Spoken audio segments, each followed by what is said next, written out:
6ஆம் கட்ட செயலாளர்களை அறிவிப்பதற்காக பனையூர் சென்ற தாவேகா தலைவர் விஜயின் காரை மறித்த அக்கட்சி நிர்வாகிகள் மனு ஒன்றை கொடுக்க முற்பட்டனர். அப்போது அந்த மனுவை வாங்க விஜய் மறுத்துவிட்டதாக வீடியோ பரவி வரும் நிலையில் நடந்தது என்ன மனு என்பதை விரிவாக பார்க்கலாம். தமிழக வெற்றிக் கழகத்தில் இதுவரை 96 மாவட்ட செயலாளர்கள் அறிவிக்கப்பட்டுவிட்ட நிலையில் மீதமுள்ள மாவட்ட நிர்வாகிகளை நேர்காணல் செய்யும் அக்கட்சித் தலைவர் விஜய் பட்டியலை இன்று வெளியிடுகிறார். இதற்காக நிர்வாகிகள் அனைவரும் பனையூரில் உள்ள கட்சி அலுவலகத்திற்கு வருகை தந்த நிலையில் நிர்வாகிகளை நேர்காணல் செய்வதற்காக விஜயும் நீலாங்கரையில் இருந்து பனையூர் புறப்பட்டார். அப்படி சென்ற அவரை சுற்றி கட்சி தொண்டர்களும் இருசக்கர வாகனத்தில் வந்த நிலையில் திடீரென காரை மறித்த தொண்டர்கள் இருவர் விஜயிடம் மனு ஒன்றை கொடுக்க முற்பட்டனர்.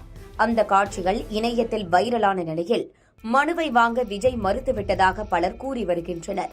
ஆனால் நிர்வாகிகள் கொடுத்த அந்த மனுவை காரின் ஓட்டுநர் பெற்றுக் கொண்டார்.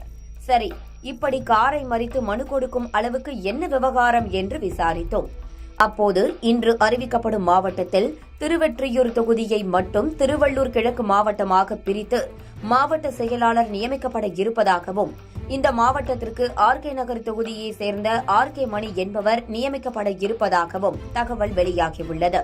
இதற்கு திருவெற்றியூர் பகுதியை சேர்ந்த தாவேகா நிர்வாகிகள் எதிர்ப்பு தெரிவித்த நிலையில் பனையூருக்கு புறப்பட்ட கட்சித் தலைவர் விஜயிடம் மனு கொடுத்துள்ளனர். ஏன் இந்த எதிர்ப்பு என்று விசாரிக்கையில் ஆர்கே மணி மீது வழக்கு இருந்ததாகவும் அவர் மீது எந்த ஒரு வழக்கும் தற்போது இல்லை என காவல்துறை தரப்பில் இருந்து கடிதம் பெற்று தர கட்சி சார்பில் ஏற்கனவே தெரிவிக்கப்பட்டதாகவும் தகவல் வெளியாகியுள்ளது.